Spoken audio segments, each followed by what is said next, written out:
Are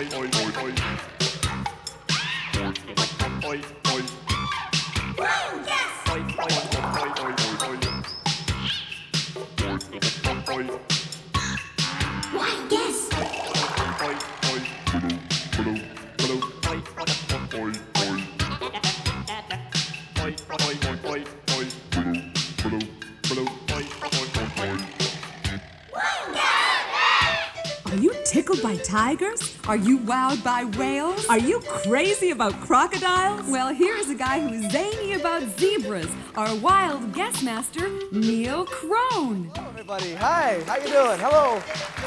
Good to see you. Hi, everybody. How are you? You look great.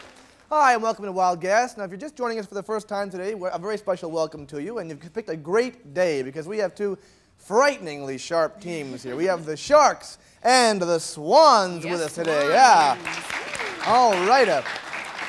Now let's talk to our Sharks and Swans and find out who they are. Our team tamer for the Sharks, of course, the sharp-toothed Linda Verry. Hi, Lynn. How are you? I've been sharpening all morning, Neil. You have been. And joining me today on the Sharks are Mandy and Spencer.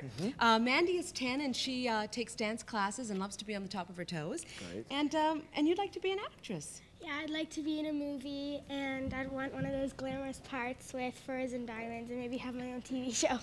Wouldn't we both? Oh, wouldn't all of us. I'll tell you. And Spencer is 10. He's also joining me today, and he wants to be an aerodynamic someday. And when you're a little older, what kind of things do you want to do? Fly, I don't know, part-time. Just part-time? Yeah. Part-time fly. Yeah. Just buzzing around, or Yeah. oh, planes. Plane. Excuse me for a second.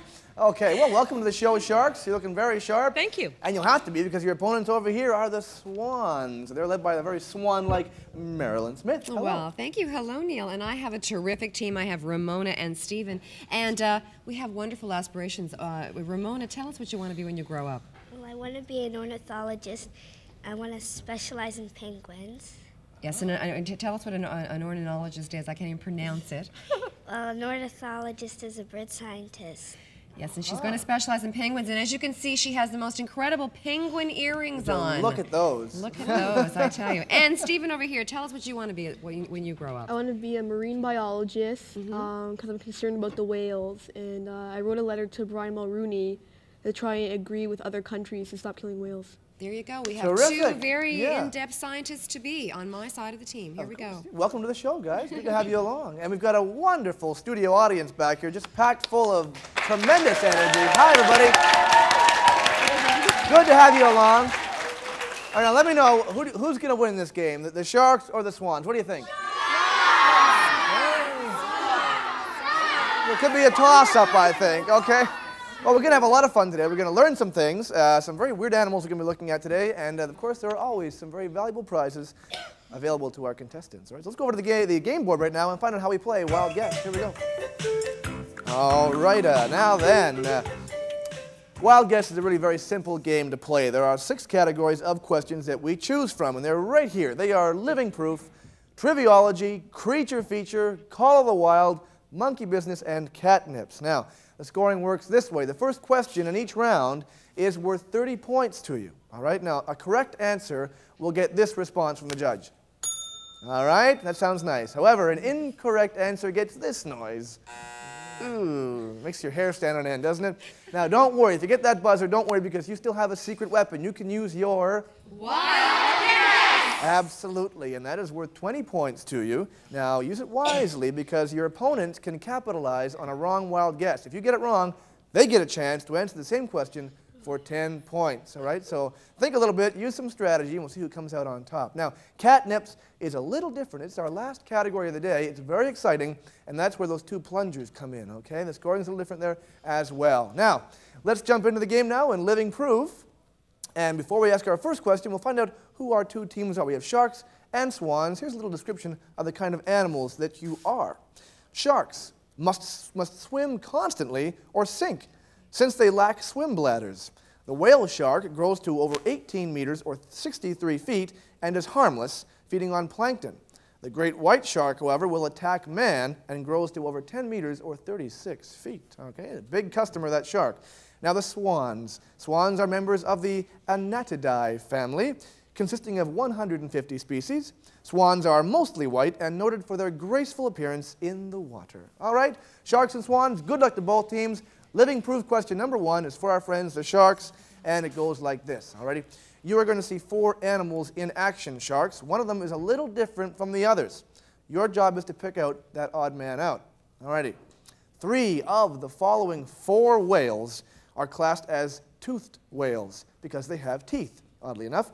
In contrast to this, one of these 4 whales has a series of bone plates that serve as teeth and is called a whalebone whale. Now then, which whale am I describing? Please watch your monitors. Would it be the orca or the killer whale? The narwhal, there he is. Or would it be the beluga whale? Or perhaps the humpback whale? Oh boy. 1, 2, 3, or 4. Which is Need the a whale odd of a man guess here, out? Neil. Okay, they're discussing it. Alrighty. Oh, well, we wanted to hit that anyway. What the heck? We are going with number 1. Number 1 Oh, is... whoa. We're having a still discussion. Excuse me. Ah. What are we going with? Okay, show me the card, and I won't say a thing until the card is up. We're going with number 4, Neil. Excuse me. Okay, it was kind of a crazy way of getting to it, but we did make it. Yes, indeed. That is the right answer. I told you anything can happen here, and it will happen. Okay, it is the humpback whale, which feeds on tiny shrimp-like crustaceans known as krill. Okay, sharks, welcome to the game. All righty. We're awake now, Neil. Here we go. Living proof number 2 now for the swans. 3 of these 4 animals remain blind and helpless for 5 or more days after birth. Now, in contrast to this, one of these is able to stand and walk only a few hours after birth. Which is it? Please watch your monitors. Is it the mountain lion? Cute little cubs playing around. Is it the moose? There she is. Is it the black bear? Or would you think it would be the fox squirrel? Okay, they're thinking 4 about different it. sets of babies there. Which one is able to stand and walk? For 30 points now. Swans, and tie the game up. Okay, they're really discussing this a lot, and they're going with number 1, the mountain lion. Oh, you got that buzzer, which means Want that's a wild incorrect. guess? I'm sorry, Okay. Swans. Wild guess. Okay, use it wisely. Use it wisely, it's right. More power to you. Hope it works Okay, out. they're going with number 2, the moose. And that is I knew that correct. one was right. I knew it. 20 points go to our friends, the Swans. It is the moose. By the time a moose calf is 1 week old, it is able to outrun a human. Now, however, they can never learn to tie their own shoes, so we still got it over them, okay? Now, triviology time. This is for the sharks. All righty, sharks? I would like you to keep your eyes on your monitor right now. Now then, pelicans use their enormous beak and lower pouch like a net, which they dip into the water to catch fish. Well, once a pouch is full of water and fish, the water drains from the pelican's mouth and the fish remain inside. The question is, how many liters of water can a pelican hold in its mouth? Would it be 14 liters or 25 pints, 34 liters or 60 pints, 9 liters or 17 pints, or 2 liters or 3.5 pints? 1, 2, 3, or 4. Difficult we're in question. heated discussion here. Neil, I have no idea myself. Okay. Very close game so far. Both teams proving We're going very with smart. number 1, Neil. Number 1. Oh, and you get the buzzer from our Judge Mary over there. It means that's incorrect. Do you want to go for the wild guess? Yeah. Okay, we're going to go for the Okay, wild they guess. want to Look get out in carefully front now, of this it's not game one. by more than 10 points. Okay. We're going with number 3, Neil. Congratulations, Sharks. That is absolutely right. Pelicans can hold up to 9 liters or 17 pints in their bills or their beaks. They can live as long as 52 years, in fact. There he is. Yeah, 9 liters or 17 pints. Okay, now then, good work. 50-20 the score so far. Let's go over to Mairlyn Smith, the team tamer for the Swans, and she's got an interesting question for you. Yes, I do. It's for you at home and you in the audience live here. All right, the question is this true or false? Pigeon nestlings, which is another name for a little tiny baby pigeon, are raised on milk. Is that true or is it false? See you in a minute.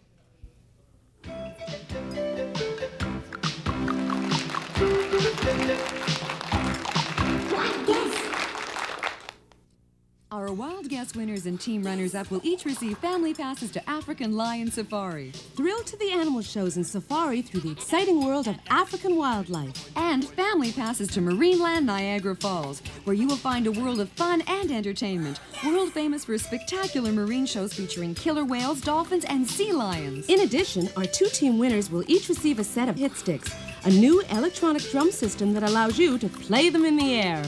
And Pictionary, charades with a difference. Guess words from another player's wild sketches to play this fun, fast game for 3 or more players. Our winners will also receive a limited edition VHS home video cassette of Baby Animals, an award-winning hour-long special by Keg Productions. The team players with the highest overall score at the end of our 26-week series will each receive a 1-week family vacation at Stanton House on beautiful Sparrow Lake, one of Canada's finest resorts, a vacation the entire family will enjoy. Guess.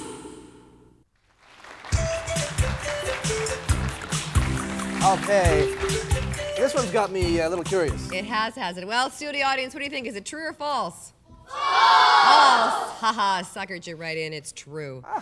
Baby pigeons or pigeon nestlings are fed only milk for the first few days of their life. And now pigeons and flamingos are the only groups of birds to produce milk for their young when they're very young. Isn't that interesting? There you go. There you go. And now the favorite time of the morning, the limerick time. You said it, Whoa. okay?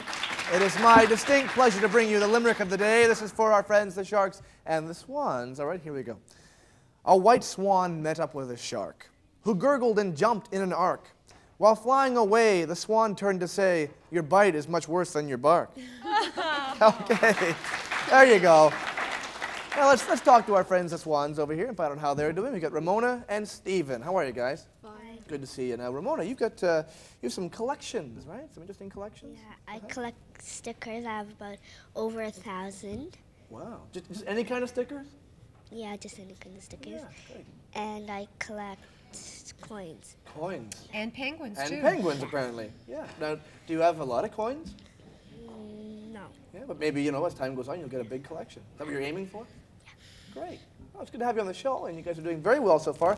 50 to 20, not bad at all. Indeed, that can change very quickly. Yeah. And Steve over there is your partner. How are you doing, Steve? Fine. Good to have you along. Now, you like sports, right? You're very active in sports? Yeah. Do you have a favorite sport that you play? Not really. No? What sports are you engaged in?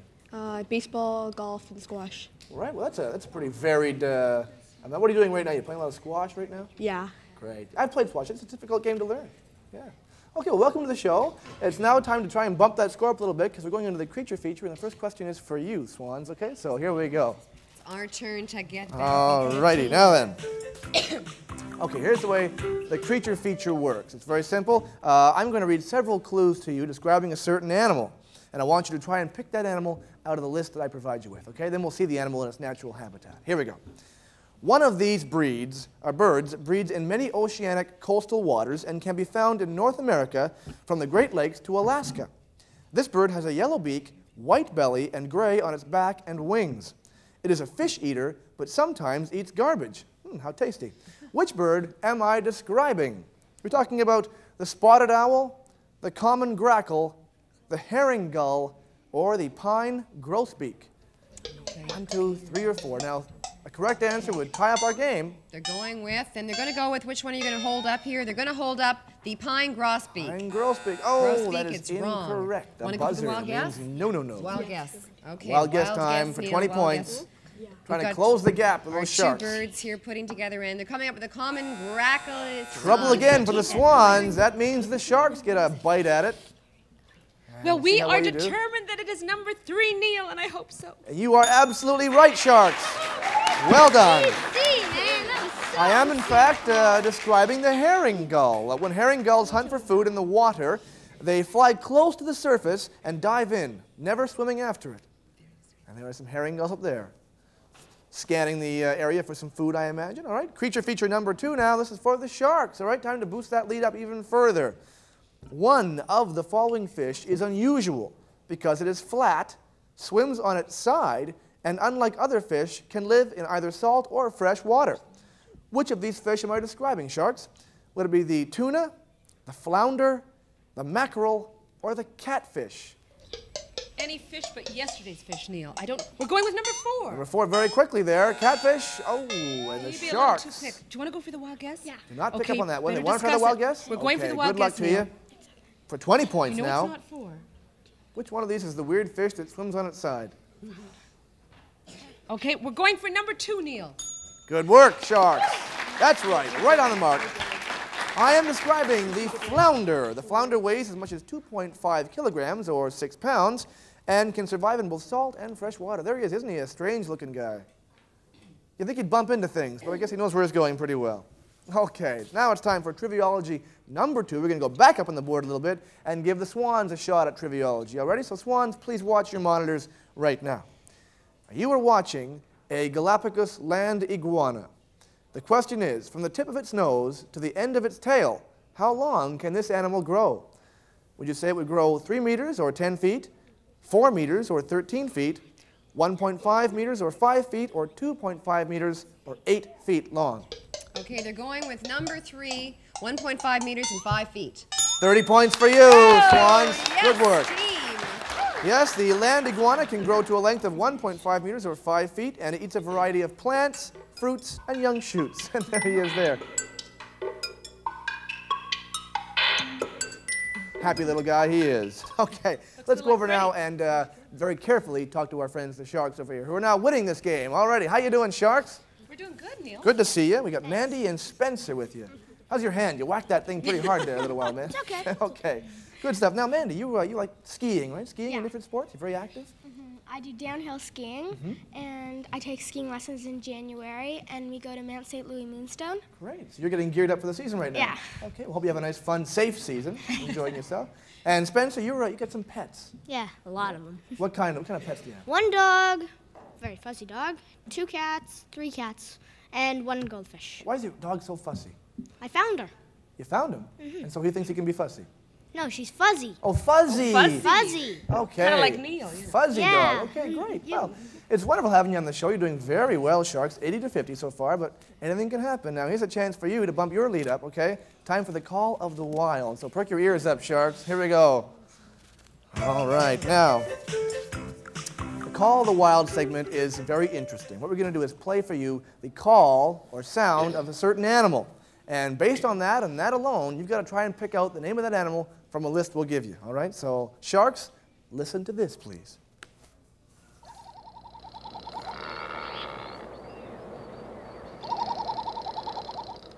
All right, now the sound you just heard was made by a male bird as part of a courtship display. As it makes its call, it will inflate a large red balloon of skin under its throat. Which bird do you think made that call, Sharks? Was it the magnificent frigate bird, the ring-necked pheasant, the emperor penguin, or the laughing falcon? Well, there's some great names. 1, 2, 3, or 4. Well, I hope we're sharp with this one. We're going with number 1, Neil. And you're very sharp on that one. Yes, it was the magnificent frigate bird, which breeds on islands in tropical and subtropical waters. The male waits for the female to fly overhead and calls, displaying its inflated throat sac. And would you look at that? My goodness. You think a box of chocolates would do the trick just as easily, but I guess they know what they're doing. Why not? Okay. Call the Wild time number 2, and this goes over to the Swans. All right, your chance to try to even things up here. I want you to listen to this, please, Swans.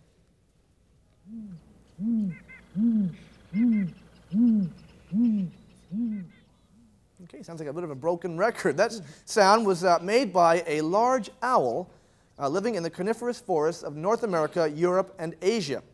It is not the heaviest, but has the broadest wingspan of all North American owls. Would it be the burrowing owl, the great gray owl, the short-eared owl, or the pygmy owl? What do you think? Okay, Difficult question for the Swans. Discuss it, and they're The going to Sharks. go with the pygmy owl. Pygmy owl is not the right answer. Your buzzer tells you that's wrong, so you can try that wild guess. Might come in handy now. They're going to try the wild guess. All right, try and cut that lead down the Sharks are enjoying right now. Oh, there's a lot of thinking going on here right now. They're going to go with number 2, the great gray owl. Good work. Yes. Swans, 20 points for you. It was the great gray owl, which measures 1.5 meters or 5 feet from wingtip to wingtip. And we're not talking about his shoes. There he is there. Great big guy. And a very interesting call at that. All right, let's go over to our bit of a hoot owl herself, Linda Verry. Linda, you've got a question for the audience. I'm going to hoot this one all the way home, Neil. Here is a true or false for our studio audience and you at home, so perk up your ears for this one. Is this true or false? The European cuckoo lays its eggs in nests of other birds, and then it lets them sit on them to keep them warm. What do you think? Be right back with your answer.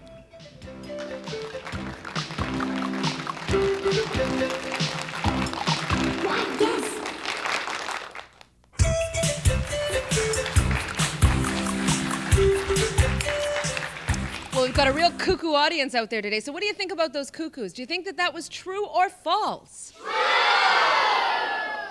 Well, it is true, you cuckoos. European cuckoos lay their eggs in the nests of totally unrelated species such as red warblers or dunrocks. And now back to our host who never has egg on his face. Back to you, Neil. Thank you very much, Linda. It is now time to jump into some monkey business, everybody, so buckle in tight. Now, the way we play monkey business is just like this. We're going to show you some animals engaged in some kind of weird-looking activity. And your job is to tell us what they're doing or why they're doing it. All righty? So the first monkey business question goes to our friends, the sharks. And sharks, I'd like you to watch your monitors, please. If you look carefully at the screen, you will see one bee in particular that is violently shaking its wings and body. Why is it doing this? Is it cooling the hive? Is it being stung? Is it communicating? Or is it drying its wings? What do you think? I don't know, but I'm glad I'm not there, Neil. Very odd bee behavior. We are going with, are you ready? Yep, we're going with number 1, Neil. Cooling the hive. Boy, that might have been the logical answer, but unfortunately it is incorrect. Go for the wild guess? Yeah. Okay, we're going to go for the wild guess. All righty. Okay, we're going with number 4. Drying its wings. Oh, also meets with trouble. That means the swans get a shot at it now for 10 points. Okay, we get a chance between 2 or 3. 2 or 3, and it's going with 2 being stung. Oh, and nobody picked up on that one today. A tough question for both teams. In fact, the answer is number 3. It is communicating the exact location of flowers full of pollen to other bees. Isn't that interesting? Okay, sort of a rare form of bee mime, I guess. Okay, let's go over to monkey business number 2. I'm sorry, monkey business. This is for the swans now. Your chance for 30 points. Here we go. Please look at your monitors. You are looking at a sea otter gracefully twisting and tangling itself up in seaweed. Why is it doing this? Is it cleaning its fur? Is it anchoring to rest? Is he hiding? Or is he scratching? For 30 points, swans, what do you think that sea otter was up to? Well, my team has got some busy thinking going on, and they're going to go with number 4, scratching. Oh, a buzzer for you there, I'm afraid. Wild guess? Wild guess? Yes, wild guess. Okay, take that wild guess for 20 points. That would close the gap. We've got a very close game on our hands. Oh, I know. Okay, team, are you going to go with it? All right, they're going to go with, here we go. They're going to go with number 1, that's cleaning its fur. Oh, and a buzzer for the swans. That's a very tough question. That means the sharks get a chance to answer this question. As we move into the catnip section, they're going to need all the points they can get. Is that the answer you want? Make sure it's the right answer with the right number. They're still discussing this, Neil. We'll be with you in a second. What do you think? They're going with number 2, Neil. Wise decision. 10 points for you.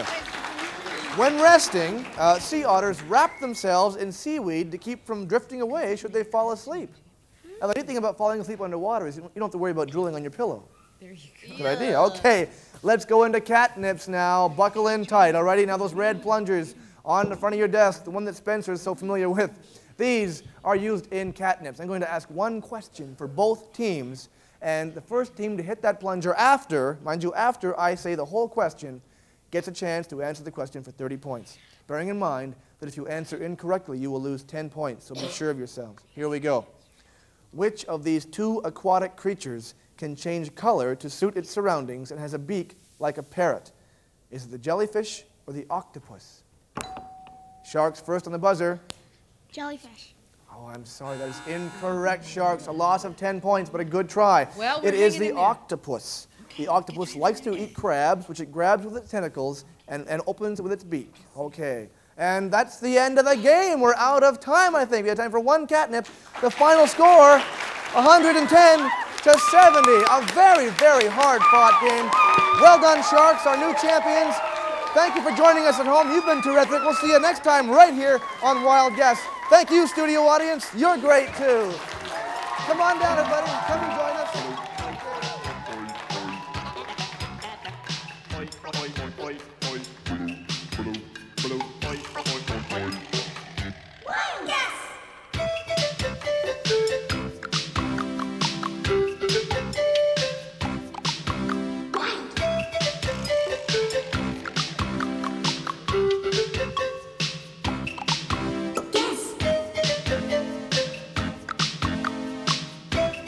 Bye.